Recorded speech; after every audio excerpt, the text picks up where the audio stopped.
हमारी संस्कृति, हमारे संस्कार सदा रहें हमारे साथ। सब्सक्राइब करें तिलक। योग की अनेकों परिभाषाएं और अर्थ हैं। योग के बहुत से प्रकार और बहुत से मार्ग भी हमें अलग अलग ग्रंथों में मिलते हैं, लेकिन अंत में योग का एक ही उद्देश्य है, इस जीवात्मा को सत्व, रज और तमस से मुक्त करके परमात्मा परमेश्वर से मिलाना। और इस योग नाम की महान सात्विक यात्रा का एक मार्ग है महर्षि पतंजलि द्वारा वर्णित अष्टांग योग। यम, नियम, आसन, प्राणायाम, प्रत्याहार, धारणा, ध्यान और समाधि। हरिओम। सात्विक जीवन में आपका स्वागत है। मैं डॉक्टर नेहल शर्मा, सात्विक जीवन के इस पथ पर आपकी साथी।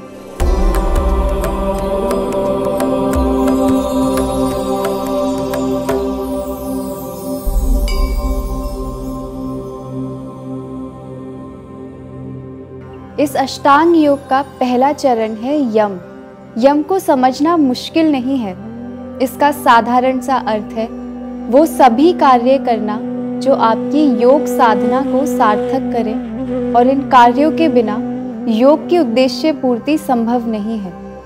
यम के ये 5 कार्य हैं: सत्य, अहिंसा, अस्तेय, ब्रह्मचर्य और अपरिग्रह। सत्य का अर्थ केवल सत्य बोलने मात्र से नहीं है। सत्य का अर्थ है मन, वचन और कर्म से सत्य का पालन और मिथ्या ज्ञान का त्याग करना। यथार्थ चिंतन, कथन और कर्म तीनों में सत्य का पालन आवश्यक है। यानी जिस रूप में किसी वस्तु को आप देखते हैं अथवा जैसा सुनते हैं, उसी रूप में उस वस्तु के ज्ञान को धारण करना और दूसरों को उसी रूप में बताना सत्य है। ऐसा ना हो कि आपने जैसा देखा, सुना और चिंतन किया उसके विपरीत या असत्य किसी को बता रहे हैं। मिथ्या ज्ञान का त्याग करना कठिन है, लेकिन तत्व और सत्य का ज्ञान आसानी से किया जा सकता है अगर हृदय में सत्व गुण की अधिकता हो।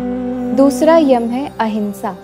योग साधकों के लिए हिंसा करना सर्वथा परित्याज्य है। मन, वचन और कर्म से किसी प्राणी के प्रति हिंसा न करना ही अहिंसा है।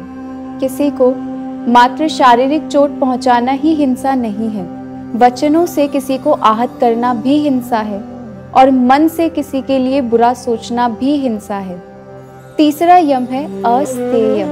मन, वचन और कर्म से किसी की वस्तु का हनन ना करना, किसी के अधिकार को नहीं छीनना ही अस्तेय है। साधारण शब्दों में यह कहा जाता है दूसरे के स्वामित्व का अपहरण करना स्तेय है, और इसका अभाव है अस्तेय। चौथा यम है ब्रह्मचर्य। ब्रह्म के समान आचरण ही ब्रह्मचर्य है।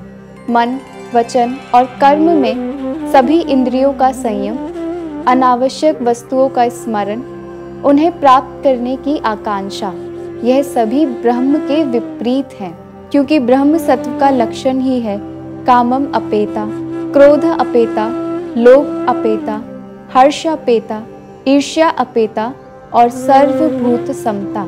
यानी इच्छाओं, कर्म फलों की आसक्ति, क्रोध, लोभ, हर्ष, ईर्ष्या से रहित होना और समस्त प्राणियों के प्रति एक समान भाव होना।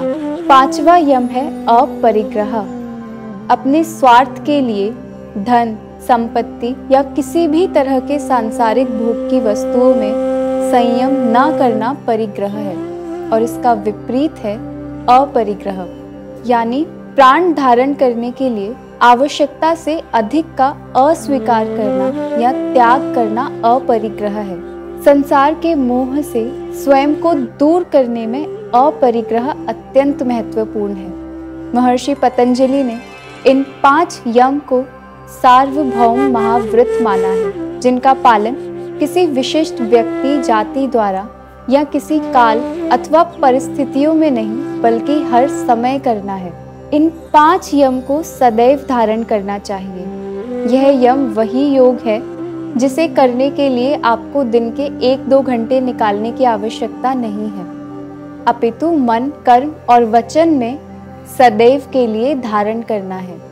आत्मा और परमात्मा के मिलन की इस सात्विक जीवन यात्रा में हमारे साथ बने रहिए।